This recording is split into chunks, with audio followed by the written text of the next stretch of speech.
Hello everyone, I'm Paul and today we are solving problem 761, special binary string. This is a hard one, so next we'll go step by step. We are given a special binary string, and here we have the definition for this. The number of zeros is equal to the number of ones, and every prefix of the string has at least as many ones as zeros. Let's see what this means.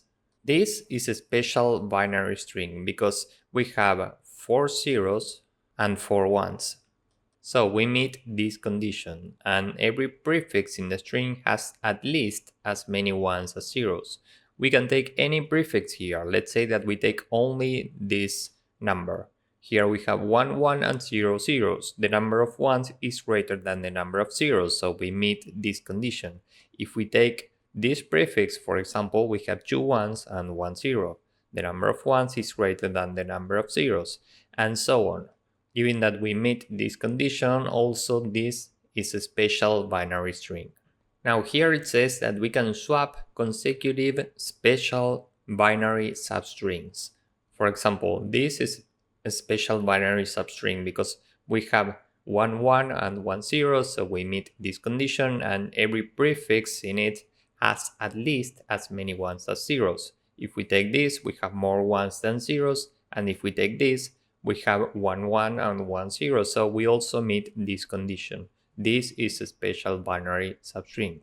And this is also a special binary substring. We have 2 ones, 2 zeros, and if we take any prefix here, the amount of ones is greater or equal to the amount of zeros. So we meet both conditions, and these two substrings are consecutive. This means that we can swap them.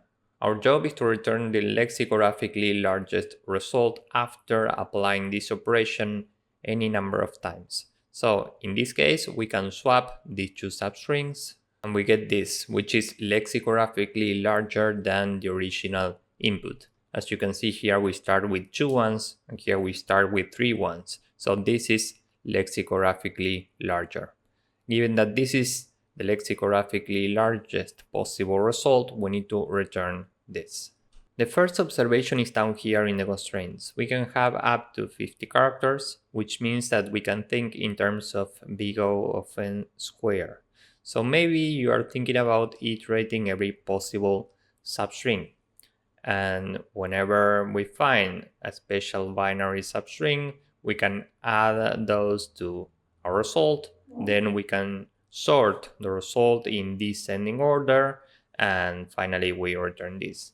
But we have a problem, which is the following. This is a valid special substring. This is also valid, but this is also valid, and this entire string is also valid. So if we put each of these into this array, as you can see here, we are repeating work. We will have more characters than the initial amount of characters. So we have a problem here. We need to think about something else. As you can see here, we have some sort of levels. This is a special binary substring, and this is also a special binary substring, which includes this special binary substring. And this is another special binary substring, which includes this and these special binary substrings. So we have levels here. So let's say that we start from this level. We know that this entire string is a special binary substring. Now we are checking if we have more special binary substrings in within this string. Here we have one and here we have another one. So this will be part of the next level. Then we are checking the same here. This is the smallest possible special binary substring. So we can continue here. And as you can see, inside this substring, we have another special binary substring, so we have one more level here. So we can build this tree where each of these are nodes. And as you can see here, every special binary string or substring starts with 1 and ends with 0. So why do we have to start with 1? Well, because if we start with 0 and we take a prefix with only 0, here we have 1 0 and 0 1s, which means that we don't meet this condition. So we have to start with 1.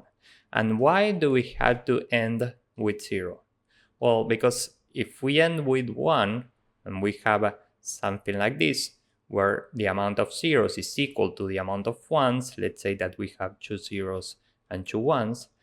If we end with 1, this means that somewhere we have a prefix where the amount of zeros is greater to the amount of ones. And as you can see here, we have 2 zeros and 1 1, which means that we always need to end with 0. So this is very important. Here we start with 1 and end with 0. Here we have the same, and here we have the same. So we are going from the largest possible special binary string to the smallest possible special binary substrings. So we can iterate this with a DFS. We start from the root, and every time we are checking if this is a special binary substring. So how can we do this? Well, we can have a balance which is initially 0, and we are iterating this from left to right. So first we are here, and whenever we find a 1, we add 1 to the balance. Whenever we find 0, we subtract 1 from the balance. So here we have a 1, we add 1. Then here we have another 1, so this is 2, this is 0, so the balance is 2 minus 1, meaning 1. Next we have a 1, this is 2, then we have a 1, so this is 3, then we have a 0, so this is 2, then we have another 0, so this is 1, then we have another 0, so now this is 0. Given that this is 0, this is a special string, which means that now we can check what's inside to see if we have more special substrings. So now we are iterating everything from the left bound plus 1 to the right bound minus 1. We are taking this substring, now the balance is 0 again, and we repeat the same process. We are iterating every character in this substring. So first we are here, we have a 1, the balance is 1, then we have a 0, this is 0, and given that now this is 0, this means that this is a valid special substring. So we can recursively call this substring with the same DFS. Now we are iterating this from left to right, the balance is initially 0, given that we have a 1, this is 1. Now the I pointer is here, we have a 0, so the balance is 0. Given that the balance is 0, this is a special substring, so we can go to the next level. We are iterating everything in between left and right characters. So given that we don't have anything, here we have an empty string. Now we are going back to the root. Here we have an empty string, so we just return this. Next we are here, and given that we only have one child, we sort this and we move up one level. Next we are here, and we can continue with this substring. Remember that the balance up to this point was 0. Now the I pointer is here, so we add 1 to the balance. Next we are here, so we add 1 to the balance, this is 2. Next we are here, so the balance is 1. Finally we are here, this is 0. And this means that this is a special substring, so we can move down one level, and the current substring has 1 1 0 0. And now we can check what's inside this substring to see if we have more special substrings. So we are iterating this from left to right. We start with 1, the balance is initially 0, so this is now 1, then we have a 0, this is now 0. Which means that this is a special substring, so we can move down one level. Here we have 10. Now from here we can check what's in between the first and last characters, and we don't have anything, so this will return an empty string. From here we need to sort the children, so we sort this, and this is empty. And next we are here, we need to sort the children, we only have a 10. Then we are here at the root again, and now we have 2 children, so we can sort this in descending order because we need to return the lexicographically largest result. If we sort this in descending order, we get 1 1 0 0 1 0. So the result of this DFS will be 1 1 0 0 1 0. So finally we return this.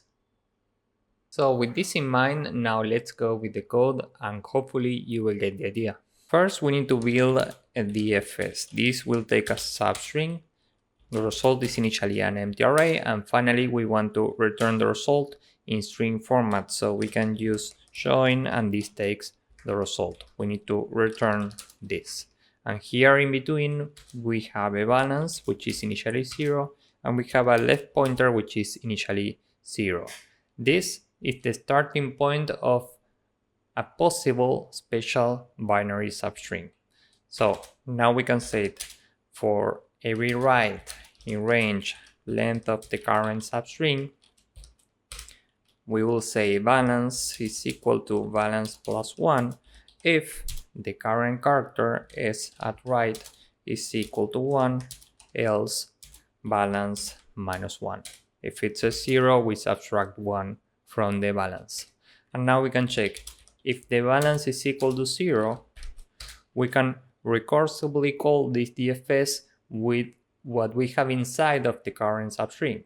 So we can say that next is equal to DFS, and here we take a substring from left plus 1, we are excluding the first character and we are excluding the last character, so we take right. Remember that this side is non-inclusive, and this works like a post-order traversal DFS. Now we can add to the result 1 plus next plus 0. This happens on the way up to the root. And remember that in every special binary substring, we have to start with 1 and end with 0. So we are placing the result in between, and we repeat the same for every node on the way back to the root. And every time we want to update left to whatever we have right plus 1 for the next possible special binary substring. And after this loop, we can sort the children every time, so result.sort, and here we use reverse equals true. And finally we return this. So now we have our DFS, and we can just return DFS with the initial input. So this is the entire code. Now let's submit this. As you can see, this works and it's very efficient. Here the complexity is big O of n squared. Remember that we are iterating substrings, and we are recursively iterating substrings in within these substrings. So this requires big O of n squared overall, and space complexity is big O of n. So this is it for this problem. If you found this useful, please drop a like, subscribe, and see you in the next one. Bye bye.